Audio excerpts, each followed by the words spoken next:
Hello everyone, आज की video में हम लर्न करेंगे डिफेंसेस जितने भी होते हैं जो जब अपन यूज़ करते हैं इन डिफेंसेस का। सपोज़ किसी ने कोई क्राइम कर दिया, अब कुछ डिफेंस चाहिए रहेंगे नॉट गिल्टी प्लीड करने के लिए, तो ये सारे वो डिफेंसेस हम लर्न करेंगे इस वीडियो के अंदर। सबसे पहला है डिफेंस ऑफ इंटॉक्सिकेशन।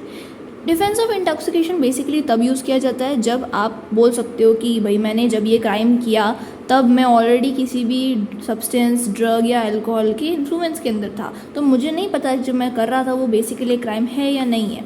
एक एग्जांपल लेते हैं, ए या बी है, बी ने ए को इंटॉक्सिकेट कर दिया और ए ने फिर कोई क्राइम कर दिया, तो देन ए बोल सकता है कि मैंने वो क्राइम किया अंडर द इन्फ्लुएंस और अंडर डिफेंस ऑफ इंटॉक्सिकेशन, जो हम कह सकते हैं सेक्शन 85 ऑफ आईपीसी के अंदर आता है। और एक और कंडीशन है लेकिन इसमें एक कंडीशन है कि ऐसा नहीं कि इसने खुद ही पी लिया और फिर कुछ भी जो भी ड्रग्स थे या जो भी अल्कोहल इसने खुद ही पी लिया और फिर ये कोई क्राइम कर रहा फिर ये डिफेंस ले रहा, नहीं, ऐसा नहीं होता। इसके उसको खुद को नहीं पता होना चाहिए, लाइक कोई थर्ड पर्सन इसको इंटॉक्सिकेट कर रहा हो अगर, या इसको खुद को नहीं पता कि इंटॉक्सिकेट हो गया सपोज बाय चांस, तो इसको खुद को नहीं पता होना चाहिए एंड देन ये कोई क्राइम करता है अगर, तो फिर ये वाला डिफेंस ये यूज़ कर सकता है। हाँ बट और फिर इसको खुद को वो पता नहीं होना चाहिए कि जो लेवल ऑफ इंटॉक्सिकेशन है वो भी इतना हाई होना चाहिए कि इसको नहीं पता कि इसने जो चीज़ कर दी वो गलत थी। ठीक है, ये अपने पूरे अनसाउंड माइंड के अंदर होना चाहिए। ये वाले टर्म हमें याद रखनी है, अनसाउंड माइंड।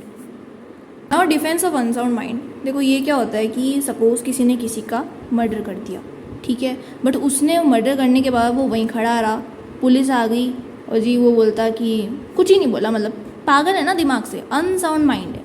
ठीक है, बेसिकली कहने का मतलब ये है कि जब कोई क्राइम कमिट हो जाए बट उसको क्राइम कमिट करने वाला जो बंदा है वो अपने सही होशो आवाज़ में नहीं था क्राइम कमिट करते टाइम, तो वो ये वाला डिफेंस यूज़ कर सकता है, अनसाउंड माइंड वाला।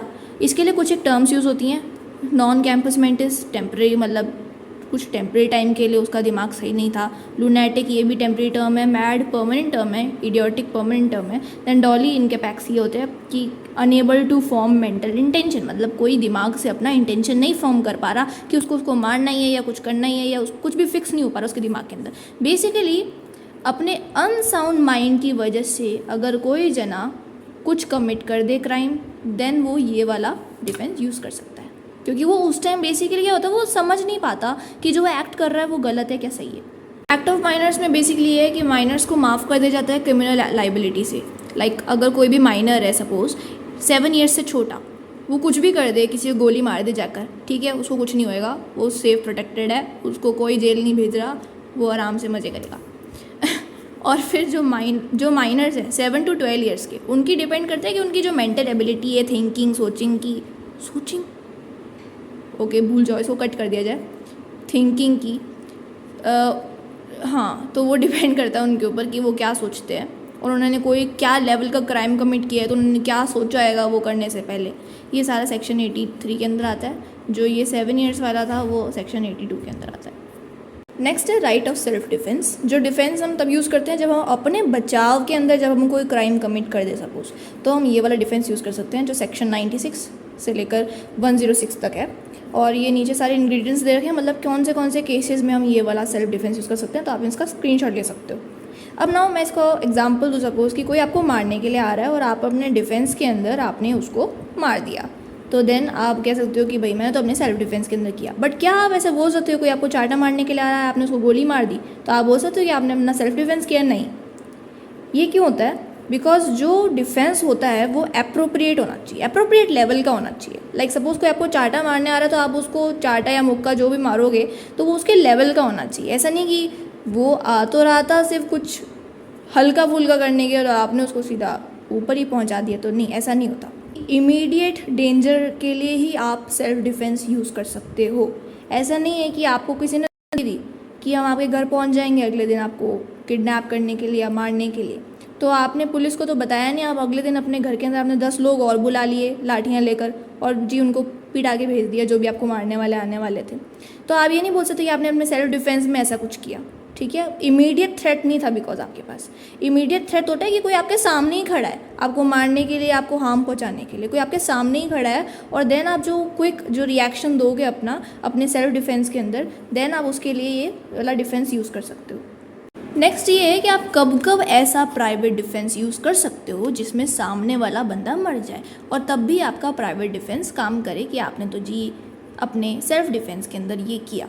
तो कौन कौन से वो रीजंस हो सकते हैं? पहला तो ये है कि सामने वाला बंदा ही आपको मारने आ रहा है तो आपने उसको मार दिया, ठीक है, पहला तो ये हो गया। दूसरा ये है कि सामने वाला बंदा आपको एक ग्रीवियस हर्ट करने के लिए आ रहा है। ग्रीवियस हर्ट होती है बहुत खतरनाक वाली हर्ट, जो आपकी जो डेली रूटीन टास्क है, मतलब ऐसी हर्ट जो आपके जो डेली रूटीन वाले टास्क हैं वही गलत कर दे। मतलब सोचो आपका हाथ काट दिया तो आप डेली रूटीन में अपने हाथ का यूज़ करते हो ना, वो नहीं कर पाओगे, या आपका पैर काट दिया तो चलते हो तो वो नहीं चल पाओगे ढंग से। तो ये है, तो आप उसको अगर मार भी दो तो इसमें चलेगा। फिर इंटेंशन टू कमिटिंग रेप, इसके अंदर भी अगर आप सामने वाले बंदे को मार देते हो तो then you can use this defence. Assault with the intention of gratifying unnatural lust, इसमें भी आप अपने सेल्फ डिफेंस के अंदर सामने वाले को मार सकते हो। Assault with the intention of kidnapping और अबडक्टिंग, कोई आपको किडनैप करने आ रहा है, अबडक्ट करने आ रहा है तो भी आप उसको मार सकते हो। या intention of wrongfully confining a person that are unable to have recourse of the public authorities for his release, मतलब आप उस बंदे अगर आपको वो बंदा एक जगह पे कन्फाइन करके रख रहा है, मतलब बंद करके रख रहा है कि आप अपने काफ़ी टाइम तक आप बाहर अपने कुछ भी जो टास्क है उसको कंप्लीट नहीं कर पाओगे, या कुछ भी बाहर नहीं कर पाओगे, अपने काम को नहीं आ पाओगे, तो ये सब तो आप उसको मार सकते हो। Then in the act of throwing acid, या जिससे भी आपको ग्रीवियस हर्ट हो, बिकॉज इसमें भी वही आ गया ना, एसिड थ्रो में क्या होएगा, ग्रीवियस हर्ट होएगी, इसमें भी आप उसका अगर मर्डर कर दोगे देन आप ये वाला डिफेंस यूज़ कर सकते हो। और private defence of property that extends to causing that, पहला तो है रॉबरी, देन है हाउस ब्रेकिंग बाय नाइट, रात को कोई आपके घर में अगर ट्रेस पास कर रहा है, हाउस ब्रेक करके आ रहा है अंदर, ठीक है, देन आप उसको ऊपर पहुंचा सकते हो। मैं बार बार ऊपर पहुंचा सकते हो क्यों बोल रही हूँ, मतलब कुछ भी that you do something to cause their death, ठीक है। मिसचिफ बाय फायर, मतलब किसी ने कोई फायर लगा दी, आग लगा दी किसी ने आपके घर में या आपकी कोई प्रॉपर्टी पर। थेफ्ट, मिसचिफ, ट्रेसपास, ये किसी भी सर्कमस्टांसिस में जिसमें आपको खतरा है आपकी डेथ का या ग्रीवियस हर्ट का, तो आप अगर उसकी डेथ भी कॉज हो जाती है ना सामने वाले बंदे की, देन आप ये वाला डिफेंस यूज़ कर सकते हो। नाउ विद द मिसलेनियस, इसमें क्या है कि जब आप सपोज आपका अपना प्राइवेट डिफेंस आपको करना है, लेकिन आपके प्राइवेट डिफेंस के अंदर आप किसी और इनोसेंट की जो जान है उसको खतरे में नहीं डाल सकते, ठीक है, तो आप अपना प्राइवेट डिफेंस तब आप यूज़ नहीं कर पाओगे। लाइक सपोज कोई क्राउड है, कोई मॉब है जो आपको मारने के लिए आ रहा है, तो आप मॉब के ऊपर डायरेक्टली गन फायर नहीं कर सकते, बिकॉज इनोसेंट बच्चे भी बीच में मिले हुए हैं, ऐसे कह लो। तो ये मिसलेनियस के अंदर आ जाएगा, जब आप अपने प्राइवेट डिफेंस के चक्कर में किसी भी इनोसेंट की जान को खतरे में नहीं डाल सकते। ओके, सो आज की वीडियो के लिए इतना ही। नेक्स्ट वीडियो में हम कवर करेंगे कुछ और न्यू लीगल टॉपिक्स जो इंपॉर्टेंट है क्लाइंट बेसिस पर आज के लिए इतना ही। Thank you so much.